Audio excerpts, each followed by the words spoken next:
Marina. Voilà. Tu t'es dit que tu as voté ?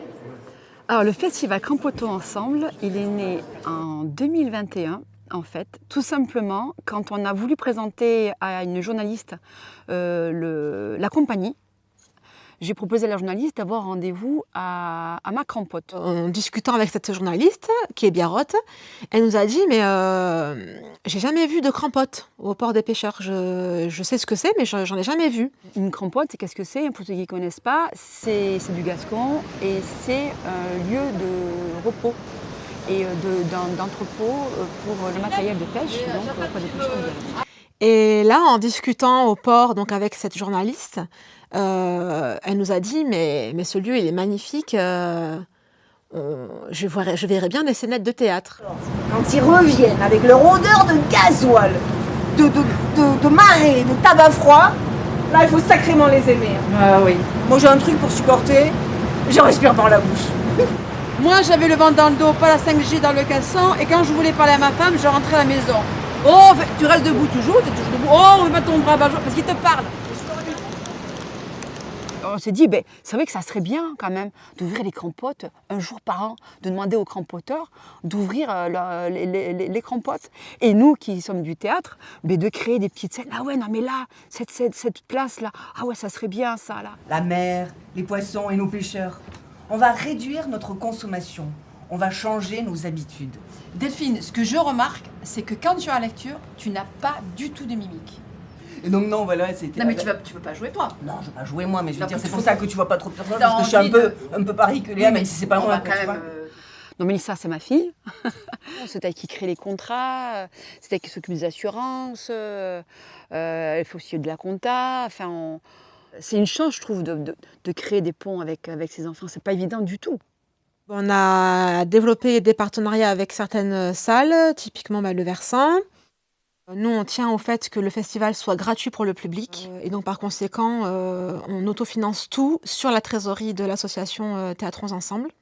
D'où l'importance de faire nos spectacles avec notre pièce tous les mois, le plus souvent possible en tout cas, et de réussir à faire venir du public pour qu'on puisse avoir de la trésor, pour pouvoir assumer le festival derrière. Et la dernière création, donc, c'est Il était une fois dans le Sud-Ouest. Donc, je suis allée rencontrer les des pêcheurs. paroles qui s'envolent. Et je leur ai demandé de me raconter des anecdotes. Il en restera rien. Avec une histoire de douanier qui viendrait mettre un peu le bazar dans le petit microcosme du port des pêcheurs en voulant faire révéler cette affaire, etc.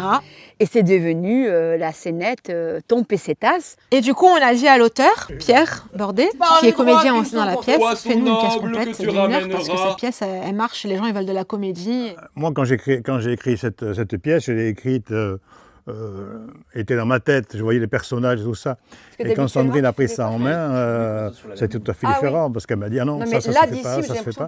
On ne trouve pas de metteur en scène bénévole. Bénévole, puisque moi, notre compagnie est bénévole. Remettons la prison là-bas et remettons le Pendrillon. Je suis metteur en scène et comme moi j'aime être sur le plateau, je suis comédienne avant tout, j'ai dit bon, je me mets un tout petit rôle pour pouvoir faire les deux. La lumière légère, on va la garder. Voilà. Donc c'est la musique jour. Tu vois, donc ça c'est le début. On peut le baisser un peu si vous voulez, mais... Ok. Tu passes de ça, Fleur, au plein jour, quand Mélissa elle rentre. Vas-y, remontre-moi le plein jour. Voilà, le jour. Quand tu es en plein jour. Est-ce que tu vois la différence, Mélissa, derrière? Ça s'appelle Théâtrons Ensemble. Ça veut bien dire ce que ça veut dire. C'est-à-dire que même si vous n'êtes pas aguerri au théâtre, vous pouvez venir vous essayer au théâtre. Pour moi, c'est s'amuser à faire semblant d'être quelqu'un qu'on n'est pas. Il faut savoir les mouvements, tout ça. C'est vraiment un grand plaisir et qui n'est pas comparable à autre chose. Par contre, j'ai créé un personnage qui était un peu particulier parce que c'était un bègue et donc c'était un peu compliqué à jouer. Donc je joue ce rôle qui est le fil conducteur de toute la pièce. Il faut faire attention à pas passer de l'autre côté, à tout balancer comme ça, blablabla. Il faut mâcher les mots, rendre audibles les intentions. Fais attention, Pierre, il y a beaucoup de mimes dans tout ce que tu fais. Il faut vraiment que quand tu changes les mots, Tu sais, comme tu dis, l'abbé et le curé. Voilà. À ces moments-là, à tout cela, là, tu en as 3 ou 4 comme ça, il faut vraiment que tu bégayes, quoi. Les autres sont des grands comédiens qui ont 15, 20 ans, 20 ans, qui ont fait des stages, qui savent se tenir, qui savent se parler, qui ont un port de tête, qui regardent loin. Je ne savais pas tout ça, moi. À l'examen d'entrée, à l'école des douanes, à Pau. À l'examen des douanes. Ils étaient 5 pour cette place et il y avait 3 places pour les locaux. Ben, il faut que la confiance elle soit là pour qu'on sache, ok, au pire, si je me plante, l'autre, je sais qu'il est sur le coup. L'odeur du plaisir, l'intensité de son regard et tous ces instants de bonheur. Il faut qu'il y ait une alchimie en fait sur scène pour se soutenir les uns les autres et puis aussi pour se donner l'énergie quand on est sur scène, dans les émotions, dans les sentiments. Agur, agur, agur, ondaruako, itxaso baztera, marine